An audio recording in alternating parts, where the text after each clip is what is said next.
la mine de Morila est une mine avec une longue histoire, parce que c'est la première mine en termes de production au Mali, parce que la mine de Morila a pu produire 1 million d'onces en une seule année, ça ne s'est pas donné à toutes les mines.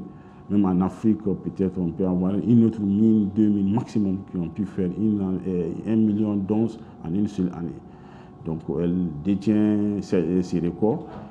Et elle est la première mine en Afrique qui a eu à faire une telle production en un temps record, parce que c'était juste à sa deuxième année de production.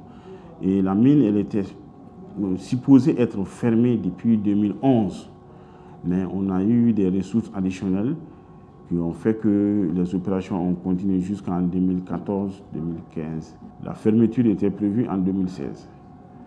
Mais on devait commencer le traitement du parc à bout, qui, dans les projections, devait prendre fin en 2017.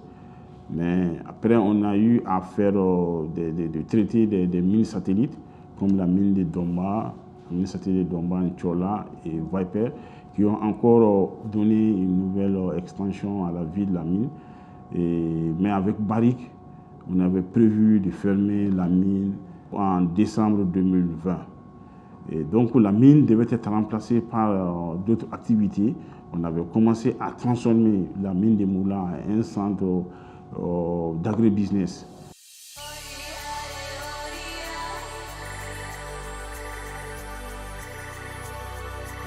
Mais en même temps, en 2020, on a eu Firefinch, qui autrefois était appelé Mali Lithium, qui est venu et qui a manifesté l'envie de reprendre la mine. Donc après les négociations avec Barrick, Firefinch a commencé les opérations en novembre 2020.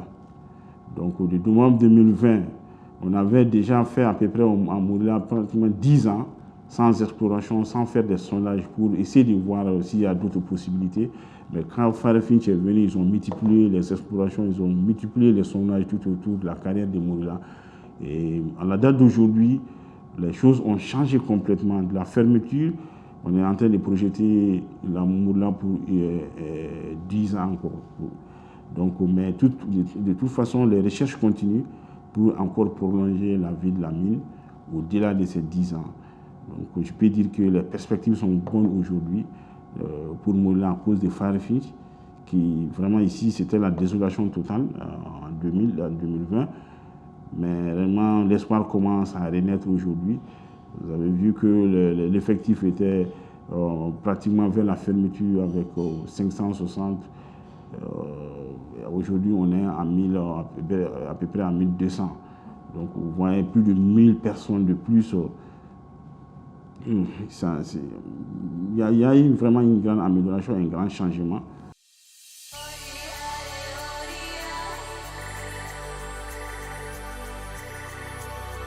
On peut dire aujourd'hui que surtout on est dans les bonnes perspectives. Le bilan, si on essaie de voir côté rentabilité, pour le moment on n'est pas là. Firefinch, nous sommes dans le domaine du financement.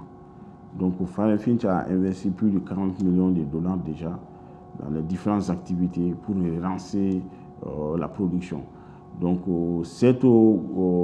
le profit de ces investissements, la rentabilité peut-être va commencer vers la fin de cette année. On va commencer à récolter les fruits de ces investissements qui ont été faits. Et il y a d'autres sites sur lesquels nous sommes en train de travailler. Mais le site principal de notre activité est toujours la mine de Morila, qu'on va appeler le super pit de Morila. Donc on doit élargir la force de Morila, la carrière de Morila, pour continuer l'exploitation de l'or. Cependant, nous avons d'autres sites comme Viper, que nous sommes en train d'exploiter actuellement. Nous avons Nchola, nous avons un autre site qu'on appelle Belidio, qui vont tous pratiquement rentrer en activité à la fin de cette année. Vraiment, les perspectives sont bonnes, mais de toute façon, pour le moment, la production n'a pas atteint notre objectif fixé. Mais ça, on aura ça vers la fin du deuxième trimestre 2022.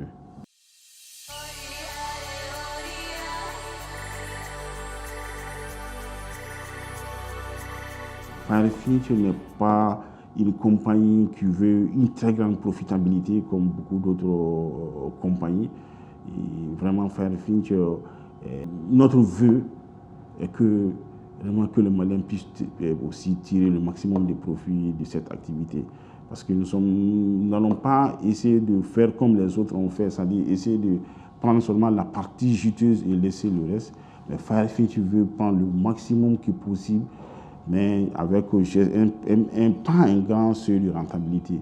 Donc, quand on a une compagnie qui a de telles perspectives, on peut dire que réellement, on peut espérer sur l'avenir est bon avec eux, parce que plus on prolonge la vie de la mine, plus les Maliens vont continuer à tirer profit de cette activité. En effet, la 6e session du conseil d'administration de Morila SA, sous appartenance Firefinch, et ce fut hautement bénéficiaire dans la mesure où nous avons été honorés par la présence de M. le ministre des Mines, de l'Énergie et de l'Eau.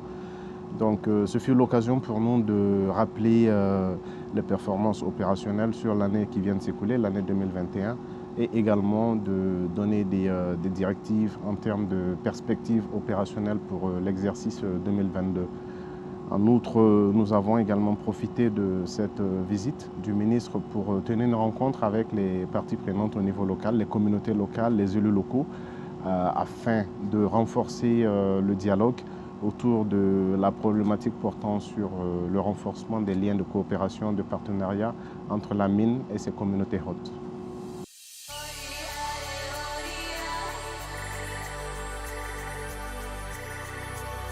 La communauté, il faut que les gens comprennent qu'on ne peut pas tous travailler ensemble, on ne peut pas tous avoir du travail dans cette mine.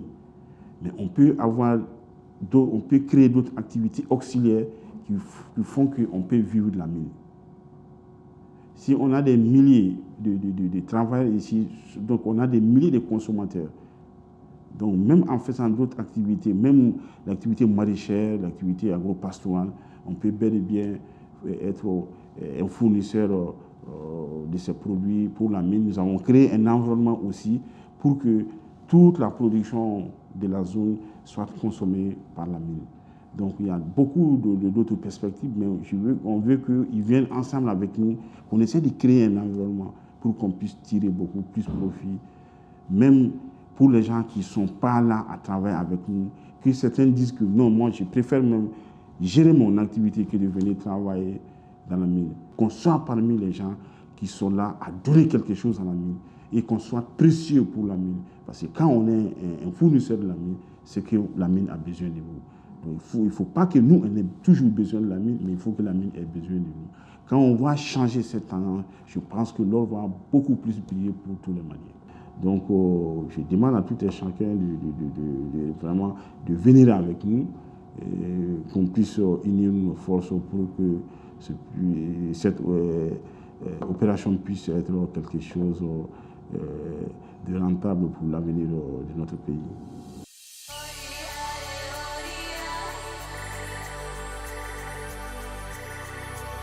Je l'avais dit, je veux que vraiment tout le monde, qu'on vienne ensemble, qu'on est tous des Maliens. Si cette chose-là réussit, c'est le Mali qui va en tirer profit. Moi personnellement, je ne suis pas loin de la retraite. Même si ça fait 10 ans, 15 ans, ce n'est pas pour moi. Mais c'est pour les jeunes qui sont là aujourd'hui. Nous sommes en train de construire, de bâtir leur avenir. Mais ils doivent nous comprendre, venir avec nous. Et qu'on travaille ensemble. Il y a un vieux dicton qui dit que si jeunesse savait, si vieillesse pouvait. Nous, on n'a plus la force, mais on a de l'expérience qu'on peut partager avec les jeunes, avec la jeunesse malienne, qui sont l'avenir de ce pays. Nous, on a eu la chance de travailler avec ces grandes compagnies il y a beaucoup d'années, dont on a pu accumuler assez d'expérience dans les difficultés, quand vraiment les Maliens étaient très peu dans ces activités. Donc, avec ces expériences, je pense que très très bientôt, si les jeunes s'attellent à l'apprentissage plutôt qu'à l'argent, je pense que nous-mêmes, Maliens, on pourra très bientôt dire que nous-mêmes, on peut gérer complètement la vie.